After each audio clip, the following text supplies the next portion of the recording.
So for the past few days, I was in a rut and I had no momentum going on my side. I wanted to make this video just so I can do some hard work and get my momentum going. I started with cleaning up my environment and writing the script for the video. And this is how the video is. If you like the video, do share it and subscribe to my channel for more educational videos. Enjoy. Listen, let me ask you this. If you had a goal, how hard would you go for it? For people who are dealing with overwhelming pressure, it could be academic pressure, it could be work pressure. How much are you willing to sacrifice for your goals? You have to start by understanding your emotions. You have to be emotionally in control of yourself. You have to be aware. Because the brain thinks in many ways, and the brain doesn't know what's real and what's not real. So if you're constantly going over with your brain that I'm not good enough or I'm not enough, I don't believe enough, you're telling your brain that you're not enough, and that's what you will manifest eventually. You need to start asking yourself the right questions. So first of all, you have to go over the origin of the stress, where the stress is coming from. Is it conscious or is it unconscious? Because if you can understand where the stress is coming from, then you are able to deal with it. So the stress could be external, it could be social. Like, why did he say that to me? And what others think of you is none of your concern. So first of all, stress is not caused by the situation. Stress is caused by your thoughts. And the brain can think in many ways, and it could be negative thoughts, it could be imaginary thoughts. You have to be emotionally aware of yourself that the thoughts you are having are real, just so you are not dealing with fake stuff. Because if you are imagining negative things about yourself, what will happen is you will manifest negative things about yourself. So after understanding where the stress is coming from, you need to understand how to tackle the stress. Because the actions you will take to tackle the stress or the anxiety or the overwhelming academic pressure, workplace pressure, or work pressure in general, could be social pressure. To understand that this is your life and you need to be in control of it.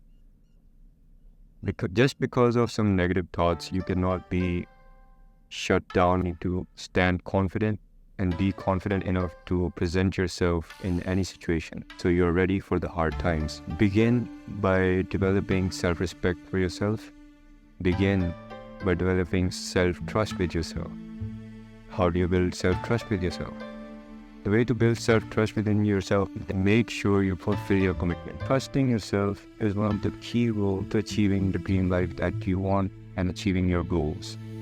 Because every high achiever that I have met, they had one thing in common, and it was self-trust. So how you can define self-trust is that you complete the work that you said you would do. So instead of saying that you would do this task and not doing it, you are disregarding your own inner thing. You need to make sure that you do what you will say. And once you said that, I'm going to go to work this time, I'm going to wake up at this time, you wake up at that time. You wake up and go to the gym at that time. If you want to study at that time. You read at that time. You say that you want to write, then you write at that time.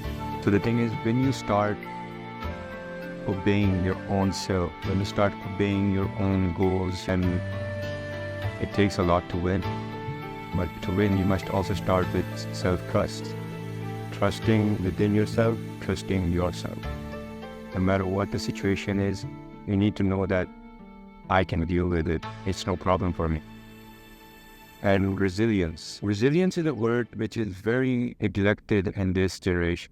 Because resilience basically means that you are able to stand up for yourself even when the hard times come. And you need to be prepared for the hard times. When you know the hard times coming, you mentally prepare yourself and then you deal with it. You know, because you have dealt with it at least at some point in your life. So you have to be resilient. You have to be standing tall. You need to be confident. And you need not be shut down by other people. Because you need to develop mental fortitude. And by mental fortitude, what I mean is you need not anything else to infiltrate your mind, because your mind is your greatest asset. If you can do what you say you would do, you will be more resilient, You'll be more resilient towards your actions. And your actions can matter the most, especially when you're hardworking. You need to work harder. You need to work smartly.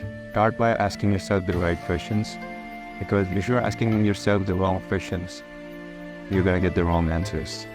And you're going to get the answer you're not looking for. You need to start by asking yourself the right questions. Does this matter to me? Will this help me achieve my goals? Make sure every action you take gets you a bit closer to your goal. Lastly, defend your attention, control your attention. Because if you don't control your attention, someone else will. The problem is, in this generation, there's the media. So basically what the media has, when you go on Instagram, there's so many posts to look at, and they're stealing all your attention. They're using your attention to make their own living. Make sure that your attention is making your own living. Don't work in someone else's garden. Work on your own garden. Defend your attention at all costs. If you can focus on your goals and your objectives, then you can be successful, and then you can achieve your goals. Because you need to make sure that you can focus on one thing. So how you can defend your attention is that start by improving your visual focus and start by improving your mental focus. How you do it is look at one spot somewhere in your room. Look at a blank wall and just focus on that area. You won't be able to do it first of all, maybe for 10 seconds, 30 seconds. You need to develop the discipline to have more focus. You need to work on your morals, your values, your time, and your focus. And make sure that you're focusing on the right things. Developing your own morals and values, and when you are true to your own morals and values and your goals, at that point, when you have any distraction in your life, you don't focus on the distractions. The distraction means nothing to you. And it should be the case for everyone, but in this world full of cyber noise, where you have mobile phone, there's Instagram, and there's Twitter, there's Snapchat, all these applications just to steal your focus. And utilize your focus for what matters to you. Pursue your passion, pursue what matters to you, and pursue what your goals are. It's better to be a samurai in a garden than be a gardener in a battlefield. You need to learn how to avoid distractions.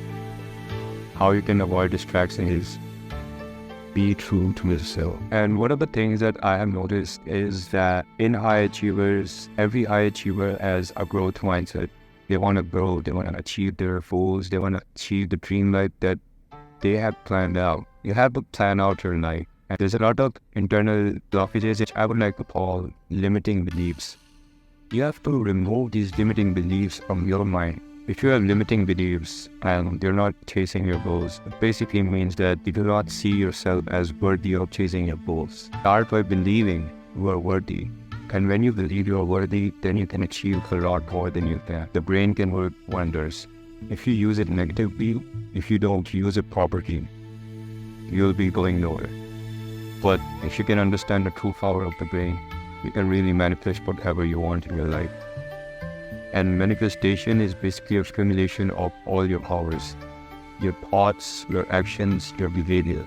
So here's my favorite quote, which goes like, the greatest mistake a man can ever make is being afraid to make one.